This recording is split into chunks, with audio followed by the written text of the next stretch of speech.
Huang. This is the main female character's given name. As a rule, capitalize the first letter. Literature, the main male character's given name. Capitalize the first letter. My. The given name of a hairdresser in a salon. Capitalize the first letter. Thun. The given name of another hairdresser. Capitalize the first letter. Tuilan. The narrator's name. Capitalize the first letter of each syllable. The crumpled sheets wrapped around the two of them, mingling with their rapid breathing, sometimes settling into tight hugs, as if afraid that when the sky brightened, everything would vanish like a dream. Rose's body under David shuddered slightly. Each of Rose's movements was like a wordless melody, full of emotion but also filled with tenderness. David and she had spent more than 2 hours making love, ending with a climax that made both of them fly on cloud nine. Welcome to our channel. If you love engaging and emotional love stories, please come to our channel. Here we will bring you stories full of surprises, touching and engaging.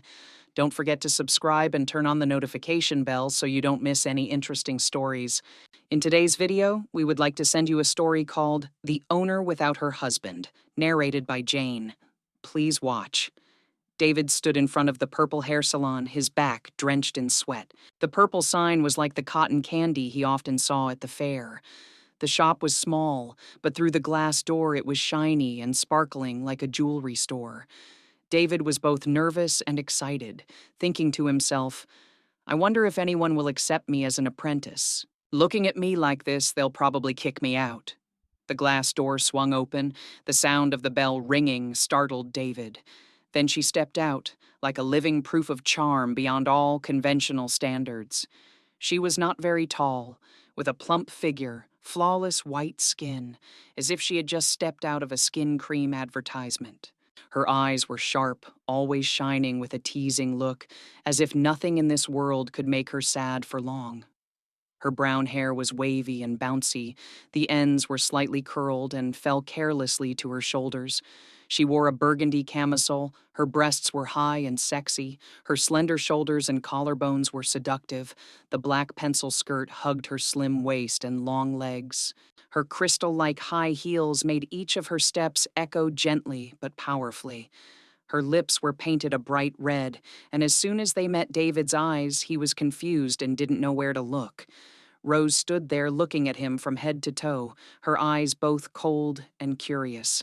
Meanwhile, David, with his faded t-shirt and worn slippers, looked like he had just come from the fields to Henry Street to find relatives. She spoke, her voice warm but slightly sarcastic.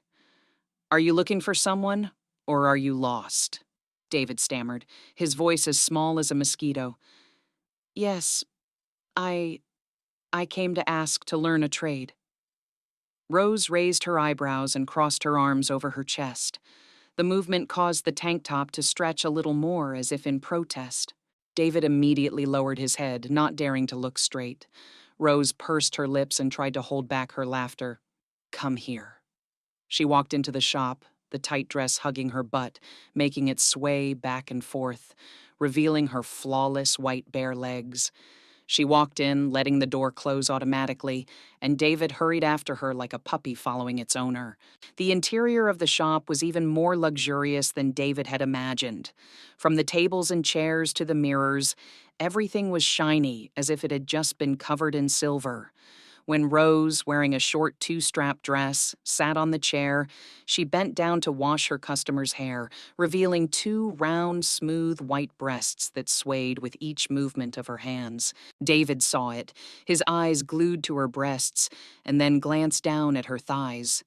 After washing her customer's hair, Rose stood at the counter, her long, slender hands gently stroking the tablet. David stood still, like a student being called to the board for an oral test. Rose turned around, smiling half-heartedly. So what do you know about hairdressing? David was confused. He didn't know anything. All he had ever done was cut his own hair with scissors at home, and every time he did it, his mother scolded him.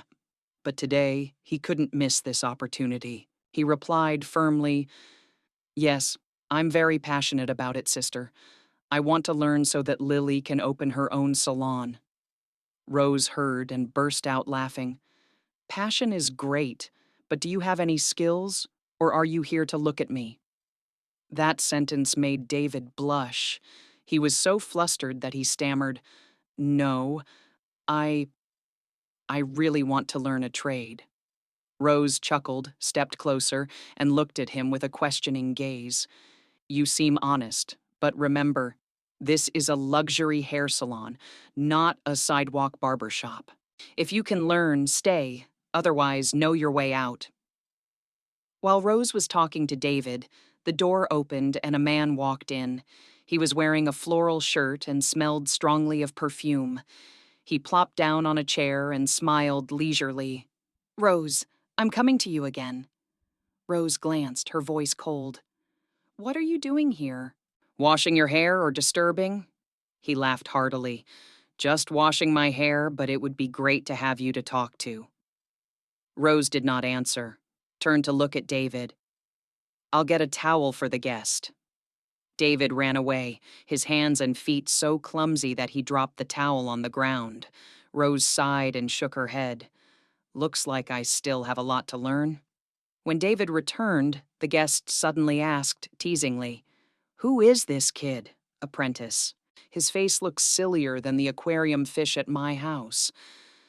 Rose curled her lips and replied briefly, I'm just learning a trade, but at least I'm more educated than you. That made him speechless, and David tried so hard to hold back his laughter that he almost bit his lip. The men around Rose were extremely greedy. They always found excuses to get closer to her, but she didn't like such rude men. Her taste was for good guys from good families. At the end of the day, David was assigned to clean the shop. Rose sat on the chair, legs crossed, holding a hot cup of coffee, looking at him with a half-monitoring, half-joking gaze. She asked, So, do you think it's a good fit for you to work here? David looked up and answered Henry honestly, Yes, it's very suitable, sister. Rose nodded, took a sip of coffee. Good, but remember, if you stay here, you have to be able to withstand the pressure. Don't give up. This shop is not for weak boys. He nodded slightly. David knew in his heart that this was the place where he had to try, not only to learn the profession, but also to prove himself to the beautiful and arrogant owner. David gradually got used to working at the Purple Hair Salon. Every day he cleaned, made tea, learned how to wash hair, and watched Rose meticulously curl and trim the hair of the customers. Besides Rose, there were also Lily and Henry, the two main hairdressers in the salon. Lily was the oldest, straightforward, cheerful, and very talkative. She often made David work hard, but also often slipped him a cake or a bottle of soda when he finished his work. Henry was the opposite, quiet and always pensive. People said that he had suffered a serious heartbreak and was as cold as ice. One day while cleaning, David accidentally dropped his comb on the floor. Lily immediately said bluntly, Whoever dropped the comb is secretly in love with Rose. The whole shop burst into laughter. David was so embarrassed that his face turned red. Henry smirked and teased him. Wipe it clean, or else Rose will not be able to sleep well tonight. That day, the shop was empty. Rose asked David to stay and clean up, lock the shop, and bring the key to her house. She said she was a little tired today and wanted to go home early to rest. David nodded, took the paper with the address, feeling both nervous and confused. He carefully mopped the floor, arranged the things neatly, checked the doors and windows, then locked the shop and put the key in his pocket. David cycled to the address Rose gave him. Rose's house was in a quiet alley, a residential area full of pretty houses. It was a 3-story house painted in an elegant cream color, with the balconies on the second and third floors filled with bright red bougainvillea, exuding a warm and sophisticated look. David stood in front of the black iron gate with David's curls, hesitating whether to ring the bell or make a phone call. Finally, he rang the bell rang, and there were light footsteps inside. The gate opened, and a little girl about 7 years old with her hair in 2 pretty buns peeked out at David. Her round eyes lit up with curiosity, and she asked who he was. After hearing David tell her to bring the key to her mother, she happily opened the gate and led him into the house. Rose's yard was not big, but very neat, with a set of stone tables and chairs and an old mango tree providing shade. The little girl said her mother was taking a bath upstairs and told David to wait. David walked into the living room. The space inside was airy, fully equipped, but not ostentatious. A light gray leather sofa was placed in the middle of the room. On the glass table was a vase of fresh roses. On the main wall were hung many landscape paintings, in which a large photo of Rose's family stood out. In the photo, Rose was wearing a graceful purple ao dai, standing next to a tall, stern-faced man in a military uniform. David thought to himself that this must be her husband. He had heard Lily say that Rose's husband was a military officer, often working away from home on an island. David sat on the sofa, feeling uneasy. From upstairs came the sound of running water, a gentle sound that seemed to stir his mind. David tried to focus on the vase of flowers in front of him, but his mind kept thinking about Rose in the bathroom. Footsteps sounded from the stairs, then Rose appeared. David couldn't believe his eyes. She was only wearing a white towel. Her wet hair was loose around her shoulders. A few strands stuck to her cheeks. Her rosy skin glistened with water on her bare shoulders. David was confused and lowered his head, not daring to look for long, but his heart seemed to want to jump out of his chest. Rose walked over, smiling gently. David stood up, fumbled to reach into his pocket for the key, but he was so flustered that he took out a ballpoint pen by mistake. Looking at David's confused face, she burst out laughing. She took the key from his hand, told David to wait a moment so she could change and then make him some water. When she returned, Rose was wearing comfortable clothes, a white t-shirt and tight shorts, both simple and youthful. She brought out 2 glasses of iced tea, put them on the table, and sat across from David. The little girl sat next to her mother, holding a tablet playing games. She asked David about his family and why he chose to be a hairdresser. David shyly said that his family was in the countryside and he didn't have much money, so he wanted to learn a trade to be independent. Rose listened attentively, nodding occasionally, her eyes gentle. The little girl raised her head, stared at David, and suddenly asked, "Uncle, are you happy at work? Why does your face always look so silly?" David blushed, not knowing how to answer. Rose laughed and patted her daughter's head. "Mom hired Uncle David because he's hardworking and diligent. It's okay to be a little silly. Silly is cute." Hearing her say that, David suddenly felt strangely warm inside. When David left, Rose saw him off to the gate. As he walked through the door, she said to him in a gentle but meaningful voice, "David, try your best. One day I will let you be the store manager, but remember, be good." David cycled home with a jumble of thoughts. Her words, her smile, her eyes, all of them were like a movie playing over and over again in his head. That night, David lay in bed thinking about Rose. A strange feeling, both warm and fluttering, crept into his heart. After the evening at Rose's house, David saw that she had not changed in the way she treated him. She was still gentle but sharp, still had the same deep voice that every time she spoke, it was like electricity ran through David's heart. As for David, every time he saw her, he remembered the image of her wrapped in a white towel, her wet hair dripping with water. He was flustered and blushing, more clumsy than usual. Lily noticed and teased, "David, these days when you wake up in the morning, you look like someone who has insomnia. Did you have a nightmare last night?" David scratched his head and mumbled, while Lily laughed heartily. "This kid has the appearance of winning the lottery, but is unlucky." One day, the shop was unusually empty. All the customers were men, and from their appearance, one could tell that they didn't come here to beautify themselves. David stood in the corner cleaning and glanced at a guy whose hair was being washed by Rose, his eyes half closed in enjoyment, his mouth constantly flirting. The guy said, "Rose, your hands are so soft, I'm sure many men are crazy about them." Rose kept her calm appearance, and while washing her hair, she replied, "My hands are soft because I wash the hair of a regular customer, but whether they're crazy about her or not, I don't know." The rest of the customers burst out laughing. Another guy sitting waiting nudged David and said, You work here, so you must know what the owner is like, right? She's married, but why is she still so beautiful? David stuttered, not knowing how to answer, and finally he could only say, "Yes, she's really beautiful."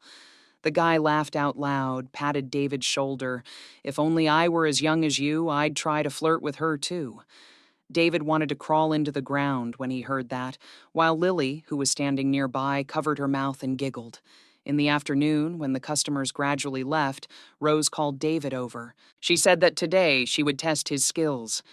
David's face turned pale as a banana leaf after hearing that. Rose smiled and said, "I'm just testing you on shampooing your hair. It's not that difficult. Why are you so nervous like you're about to take a college entrance exam?" Lily volunteered to be the customer for David to wash her hair. She lay down on the chair, looking very professional, and didn't forget to remind him, "David, be gentle. If you're too strong, David will fall off the chair." David started washing his hair, trembling. However, things quickly went wrong. David forgot how to adjust the water, making it too hot, causing Lily to scream, "David, are you going to boil me?" When it was time to wash her hair, his hands were clumsy. The shampoo hadn't been applied evenly before he rinsed it off, making Lily's hair as slippery as grease. The whole shop couldn't help but laugh. Rose, standing next to Henry, laughed without saying a word. "Okay, I'll train you again from the beginning." David lowered his head in embarrassment, wanting to run to the back garden. One evening, Rose called David and said she needed someone to go shopping with her. David was both happy and worried. This was the first time she had asked him to go anywhere other than work. He nodded immediately and said, "Yes, if you need anything, just tell me, and I'll help you." Rose took David to a big supermarket. David thought it would be a normal shopping trip, but it turned out not to be. Rose picked up a lot of items from shampoo, cosmetics, to snacks. He struggled to carry a bunch of bags and followed her through the aisles. When they reached the women's underwear section, Rose turned to David and asked, "Do you think this color suits you?" David stood there like a statue, his face flushed red. He could only lower his head and mumble, "No, I don't know." Rose laughed loudly and patted David's shoulder. "I was just kidding. Looking at your silly face, you probably don't even know what that is for." David was flustered and wished there was a hole to jump into. After buying the groceries, Rose told David to take them all to her house. David obediently carried the heavy bag, thinking to himself that he looked more like a carrier than an apprentice. When he arrived at her house, David put the groceries on the kitchen counter and breathed a sigh of relief. Rose suddenly invited him to stay for dinner. "Sit here and let me cook for you." David stammered in refusal, saying he didn't dare to bother him, but Rose quickly went into the kitchen. That day's meal was simple: fried eggs, vegetable soup, and braised fish. Rose asked David questions while eating, and he felt like Henry was a small part of her family. The little girl occasionally interrupted and teased David, saying, "You eat too slowly. If you don't hurry up, you'll run out of food." David could only smile wryly. When leaving, Rose saw David off to the gate, not forgetting to remind him, "If you work hard, I will reward you."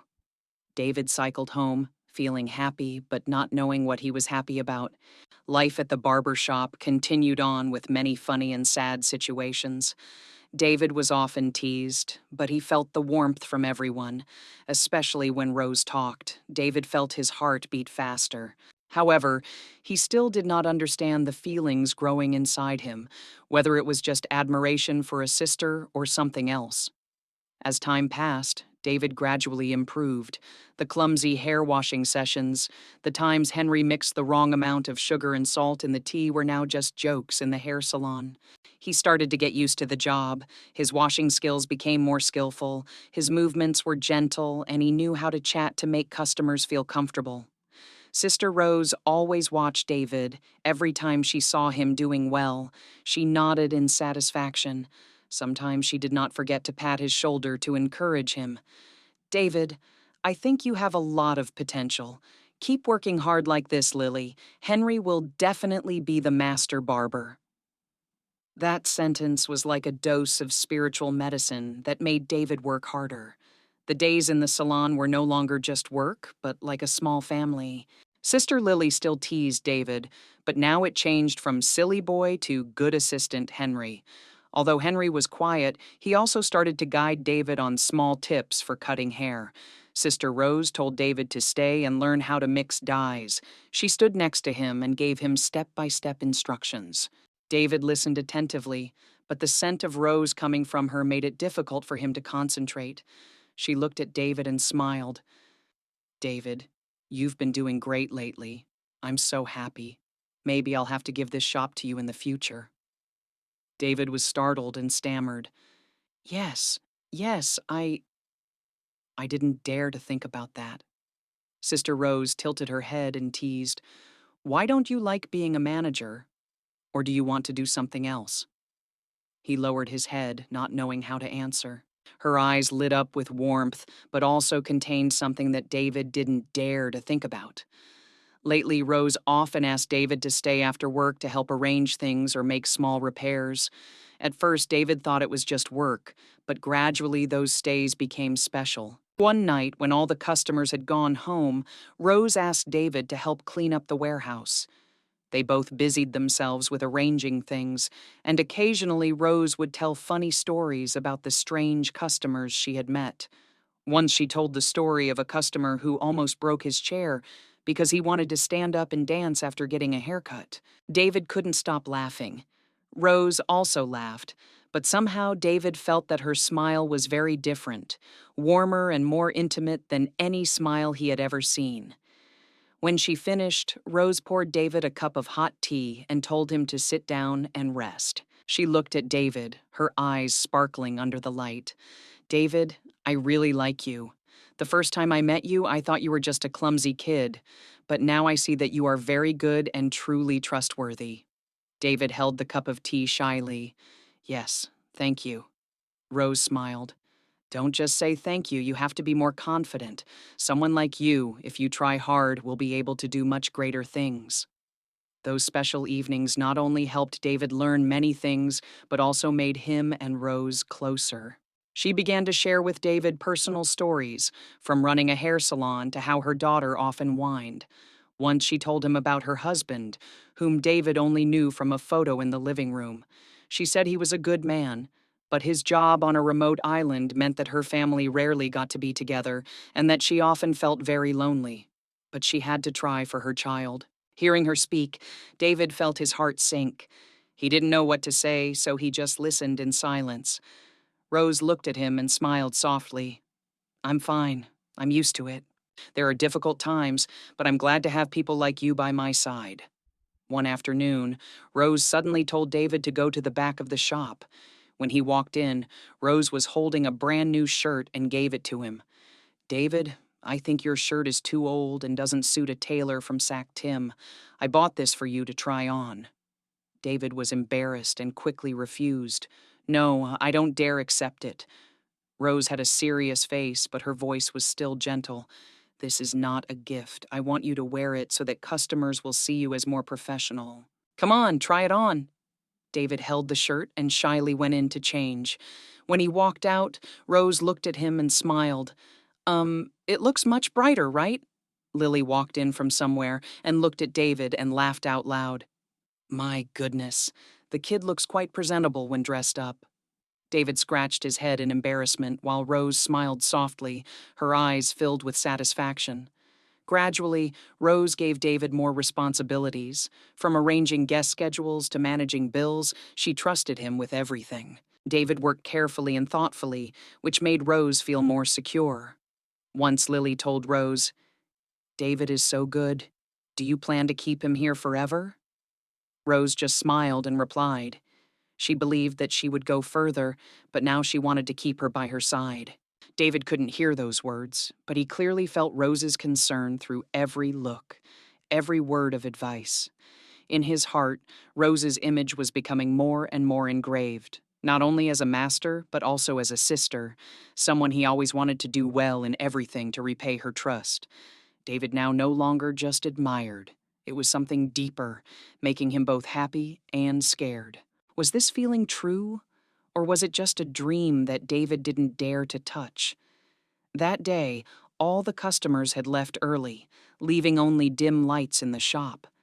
Sister Rose stood cleaning the counter, while David was busy cleaning the tables and chairs. The atmosphere was quiet, but David's heart was in turmoil. Every time he saw Sister Rose's figure, he felt uneasy. Sister Rose turned to look at David with a thoughtful gaze. "Are you done? If you're done, come to the warehouse with me for a bit. I have something to tell you." Hearing the two words warehouse, David was slightly surprised. The small warehouse at the back of the shop was filled with tools and miscellaneous items. Usually no one went in unless they needed to get something, but he didn't dare ask anything, just nodded slightly. The warehouse was small but neat. The light from the ceiling light bulb created a cozy yet mysterious space. Sister Rose walked in first. David followed closely behind. His heart was beating fast. She closed the warehouse door and turned to look at David. Her eyes were different from usual, no longer the sharp gaze of a hair salon owner, but became gentle and filled with something difficult to say. David stopped, not daring to look straight at her. She spoke softly, her voice low but echoing in the small space. "David, I want to ask you something." He shook his head in confusion. "Yes, go ahead." Sister Rose stepped forward, so close that David could smell the faint scent of rose from her, a scent he was familiar with, but now made his heart pound. She spoke slowly, each word seeming to be engraved in his mind. "David, do you know, I really like you. Not the normal kind of like, but a much more special feeling." David was stunned, his eyes wide open.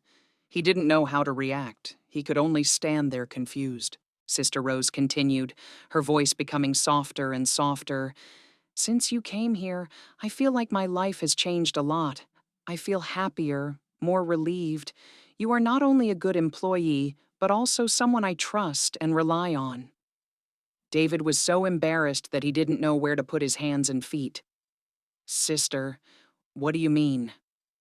Sister Rose took another step. The distance between the two of them was now so close that David could feel her breath.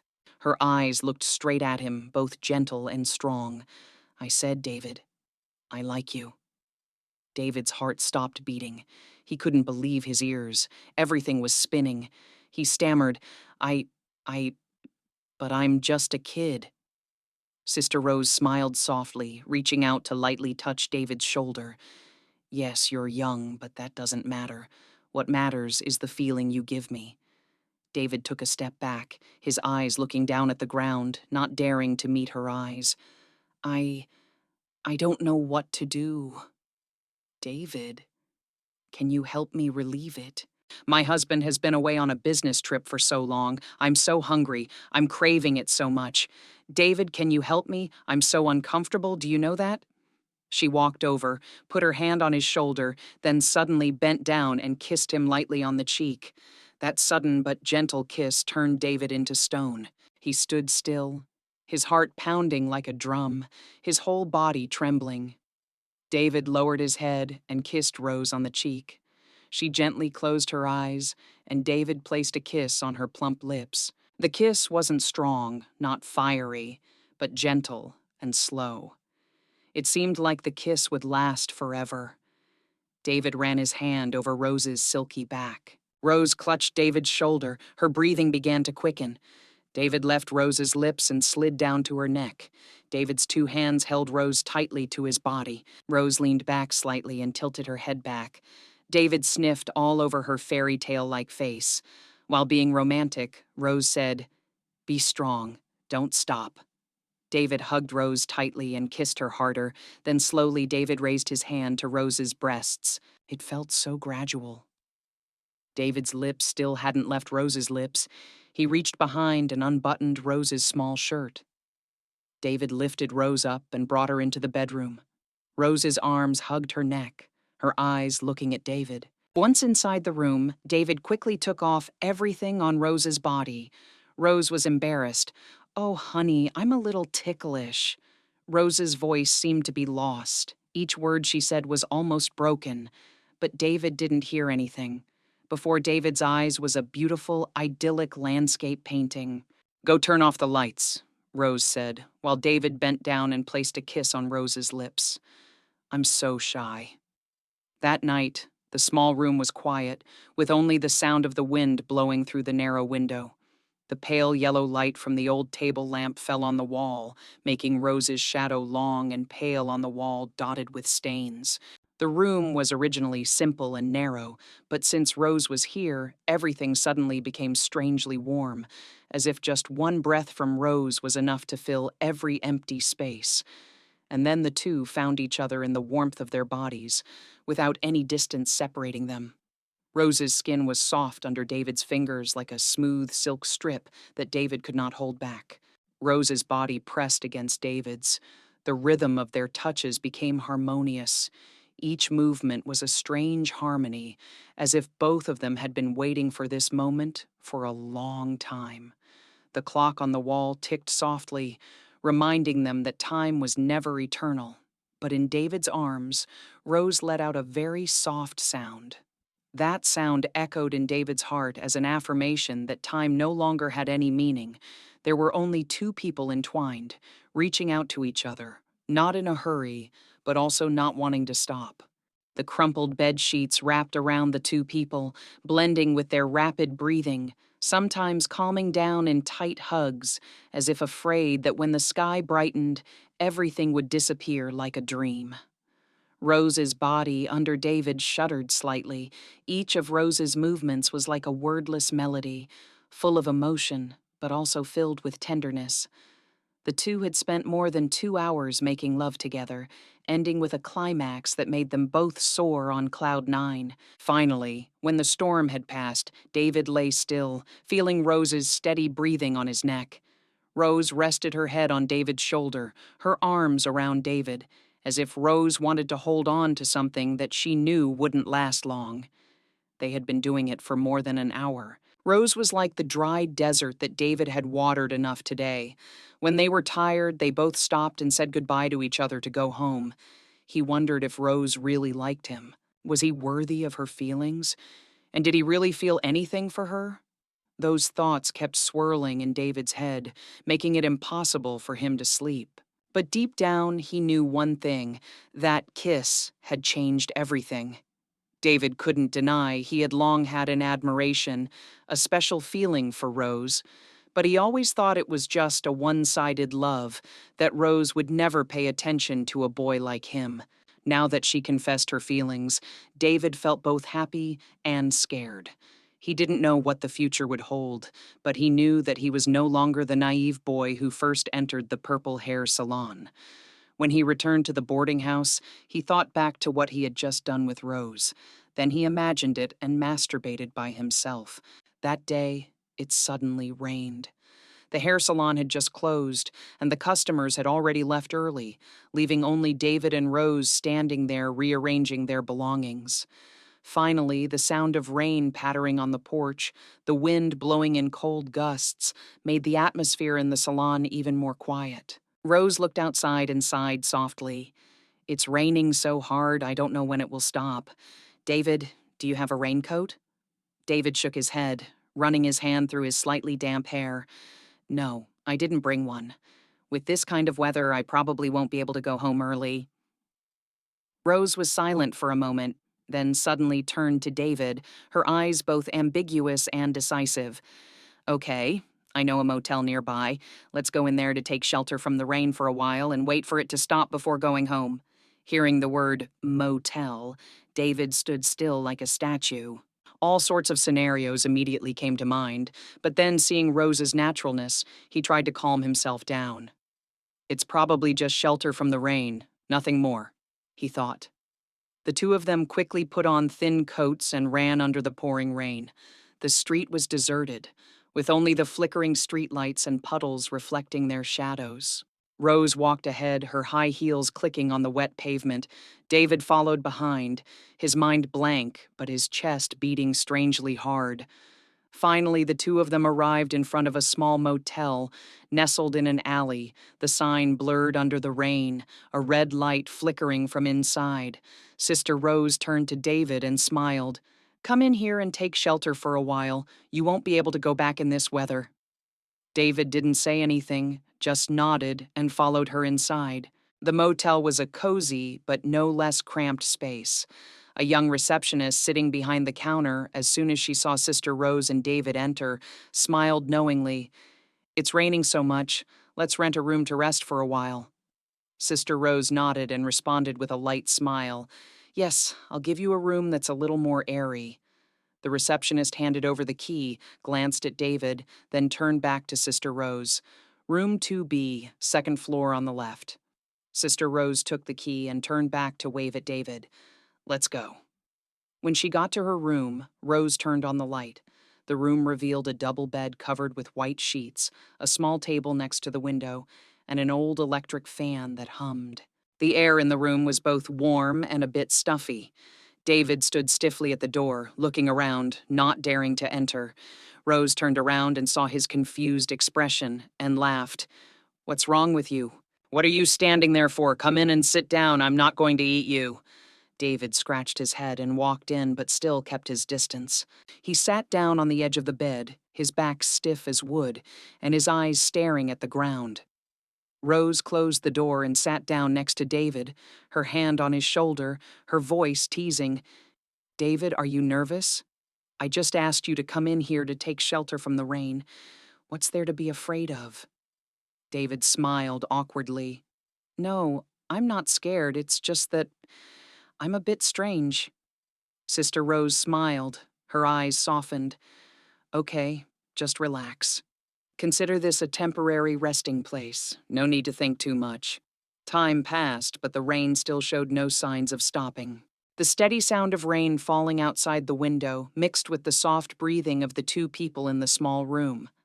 "Sit down here with me, David. This isn't our first time together, so why are you shy?"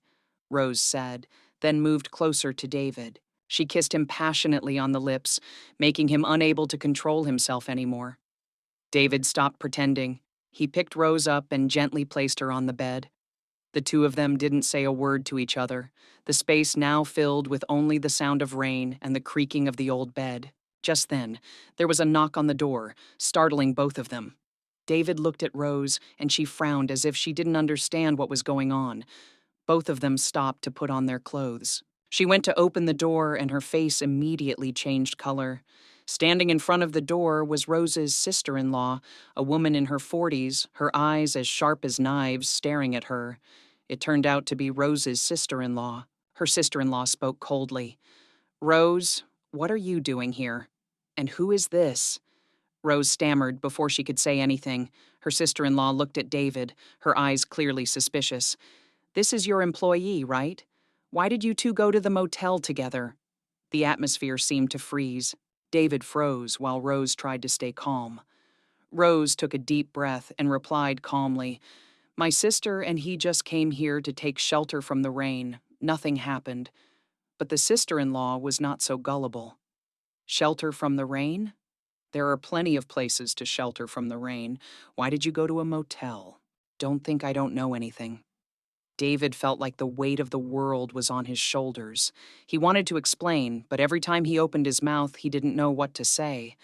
Sister Rose turned to look at David, her eyes telling him to be quiet, then faced her sister-in-law. "If you don't believe me, I don't know how to explain. But don't think wrongly of me and him." Her husband stared at the two of them, his eyes scrutinizing them. After a while, she turned and left, but didn't forget to leave a sentence. "Rose, be careful. If anything happens, don't blame me for not warning you." The door closed. The atmosphere in the room became heavy. David bowed his head, and Rose sighed as if she had just gone through a battle. She turned to David and smiled awkwardly. "Don't worry, I will handle this. Just pretend nothing happened." But in David's heart, he knew that things would never be the same again. The incident at the motel that day seemed to pass smoothly, but David didn't expect that the real storm would start from here. After that night of sheltering from the rain, David still went to work at the shop as usual, trying to forget his sister-in-law Rose's suspicious gaze, but that silence was just a sign of something bigger.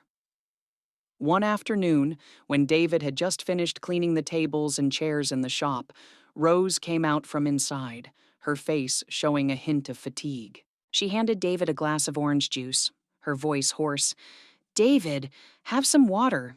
You look worried these days." David smiled awkwardly, but before he could reply, the shop door suddenly opened. Two tall, fierce-looking men walked in. The whole shop seemed to fall silent. Rose saw them, her face pale. The older man with sharp eyes spoke in a low voice. "Rose, who is this kid?" David was confused, and Rose stepped forward to block him, her voice trembling. "This is my employee. What's the matter?" That man was Rose's husband. He didn't answer, just turned to look at David from head to toe and said, "Employee. Or the reason why your husband's family lost face?" David's face turned pale, feeling like every word the man said was a knife piercing his heart. He stammered, I just work here, nothing." The man snorted, his eyes filled with disdain. "Nothing. Why did you two go to a motel together? Do you think her husband's family doesn't know anything?" Sister Rose stood in front of David, her voice becoming firmer. "Brother, I've already explained. It was raining heavily that day. He and I just went there to take shelter from the rain. Nothing else happened." David left the barber shop, his steps heavy, but his heart was determined. He knew he had to leave, even though his heart still wanted to stay. Sometimes, feelings cannot overcome invisible barriers, and the people involved are forced to accept letting go to protect the best for the other person. As for Rose, although the hair salon was still bustling as usual, nothing could fill the void that David left behind. She stood silently by the window, her eyes looking far away at the alley where he left, as if waiting for something that could never come back. Life is like that. There are people who come to teach us how to love, but sometimes they have to leave so we can learn how to grow up, Henry. The story ends here, leaving a feeling of both sadness and relief. David and Rose, two people, two fates, although they have gone on different paths, but they will certainly always remember each other as an indelible mark. Thank you for joining us and listening to the story. Hopefully, through this story, we can all feel the power of love, tolerance, and the silent sacrifices that each person makes for each other. Ladies and gentlemen, our story today will stop here. Thank you for taking the time to watch the entire video. Hopefully, the details and emotions in the story have brought you interesting and meaningful moments. If you like this video, don't forget to like, share, and leave a comment below the video to let us know your opinion. And don't forget to click the subscribe button and turn on the notification bell so you don't miss any stories in the future. Each of your subscribe buttons and a like will be the motivation for Jane and the Crows production team to be motivated to create more attractive videos. And now, see you in the next videos.